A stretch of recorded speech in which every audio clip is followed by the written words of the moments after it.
साथीहरू सुन्नुहोस् त, मलाई हर्क स्याम्पाङको यो हाइब्रिड तरिका चाहिँ साह्रै मन पर्यो। तपाईँहरूलाई कस्तो लाग्छ भिडियो हेर्नुहोस् अनि मेरो कमेन्टको प्रतीक्षा पनि गर्नुहोस् है त। सुन्नु न, यो लाइसेन्सको बारेमा मेरो अलिकति फरक धारणा छ।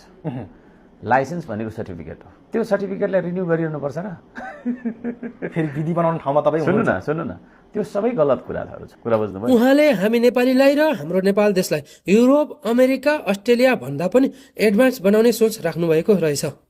यदि हामी उहाँको बाटोमा लाग्यो भने देश उन्नतिको बाटोमा अवश्य पनि लाग्छ है त। जग्गा किनेका हुन्छौँ है त हामीले, ओडा कार्यालयमा गएर जग्गा नवीकरण गर्छौँ।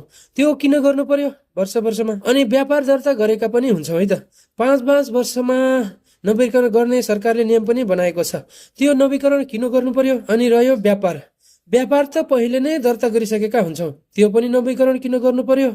अनि पासपोर्टको कुरा आयो, झन् पासपोर्ट त झन् आफ्नै हो, त्यसलाई झन् किन नवीकरण गर्नु पर्यो? होइन त साथीहरू। अब रह्यो कुरो गाडीको, गाडी पनि पहिले नै बिलबुक भइसकेको हुन्छ, त्यो वर्षमा गएर किन नवीकरण गर्नु पर्यो? भनेपछि त जनताले हर्कबादमा मजाले सुख पाउने भयो नि त, होइन त? अब हामी सबैजना मिलेर हर्कबादको पछि लाग्ने, हर्कजीकै पछि लाग्ने, आउँदो चुनावमा हामीले देशलाई माटोमय नै बनाउने है त। मलाई त उहाँको यो बाटो मजा लाग्यो साथीहरू। तपाईँहरूलाई कस्तो लाग्छ कृपया कमेन्ट गर्न नबिर्सनु होला है त।